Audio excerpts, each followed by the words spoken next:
হযরত সুলাইমান আলাইহিস সালামের জামানায় এক লোক পাখির বাসায় থেকে ডিম চুরি করে খাওয়ার বদঅভ্যাস ছিল। এই লোকটার অত্যাচারে পাখিগুলো অতিষ্ঠ হয়ে হযরত সুলাইমান আলাইহিস সালামের কাছে এসে নালিশ করলো।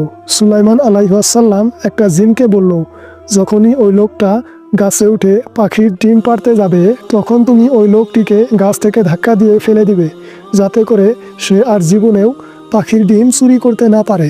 পরের দিন সেই লোকটি ডিম চুরি করার জন্য গাছে উঠল। এমন সময় একজন ভিক্ষুক এসে খাবার চাইলো। তখন সে ভিক্ষুকটিকে খাবার দিল।